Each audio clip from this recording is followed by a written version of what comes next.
Express corridor പ്രഖ്യാപനത്തിന് പിന്നാലെ Palakkad Kozhikode greenfield highway പദ്ധതി ആശങ്കയിൽ. സർവീസ് റോഡുകളും എക്സിറ്റ് എൻട്രി പോയിന്റുകളും കുറയും.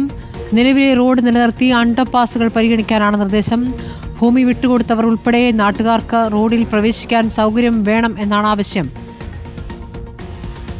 അക്വിസിഷൻ്റെ മുന്നേ ഈ DPR ഒക്കെ വന്ന സമയത്തൊക്കെ ഉണ്ടായിരുന്ന ഈ 12 പോയിന്റ് നിർത്തലാക്കുക.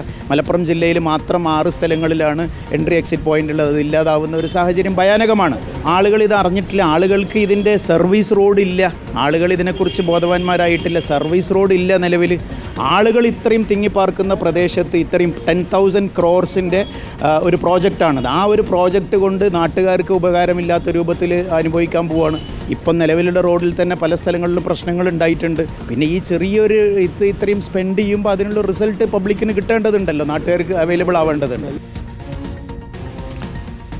വിവരങ്ങളുമായി ദീപക് മലയമ്മയുണ്ട്. ദീപക്, ഇപ്പോൾ സർവീസ് റോഡുകൾ കുറയുന്ന സാഹചര്യമാണ്. ഗ്രീൻഫീൽഡ് പദ്ധതി ആശങ്കയുണ്ടാക്കുകയാണോ? എന്താണിപ്പോൾ അറിയാനാകുന്നത്?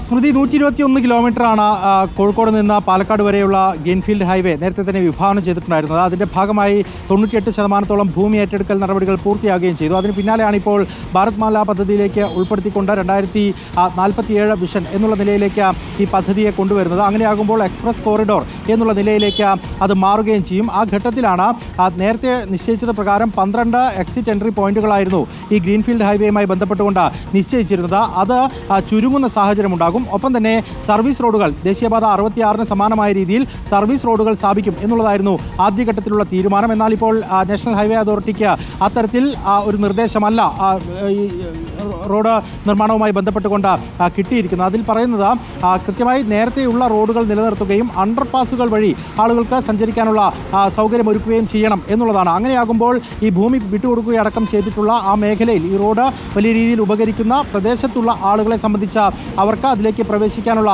സൗകര്യങ്ങൾ കുറയും എന്നുള്ളതാണ് പ്രധാനപ്പെട്ട കാര്യം. അത് സംബന്ധിച്ച പരാതി ഇതിനോടകം തന്നെ കേന്ദ്ര ഗതാഗത വകുപ്പിലേക്ക് പോയിട്ടുണ്ട്. മന്ത്രി നിതിൻ ഗഡ്കരിക്ക് ഉൾപ്പെടെ അത്തരത്തിൽ പരാതി പോയിട്ടുണ്ട്. പക്ഷേ അത് ഏത് തരത്തിൽ പരിഗണിക്കപ്പെടും എന്നുള്ളത് സംബന്ധിച്ച് വ്യക്തത ഇപ്പോഴും ഇല്ല എന്നുള്ളതാണ്. അതുകൊണ്ട് തന്നെ ഈ എക്സിറ്റ് എൻട്രി പോയിന്റുകളുടെ കാര്യത്തിൽ വ്യക്തത വരുത്തണം എന്നുള്ളതാണ് പ്രധാനപ്പെട്ട ആവശ്യമായി വന്നിരിക്കുന്നത്. കഴിഞ്ഞ ദിവസം മലപ്പുറത്തെ കളക്ടറേറ്റിൽ ചേർന്ന യോഗത്തിലും NHAIയുടെ ഡയറക്ടർ ഉൾപ്പെടെ ഈ കാര്യങ്ങൾ വിശദീകരിക്കുകയും ചെയ്തിട്ടുണ്ട്. അതുകൊണ്ട് തുടർ നീക്കങ്ങൾ എന്താകും എന്നുള്ളതാണ് നാട്ടുകാരും നോക്കി നിൽക്കുന്നത്.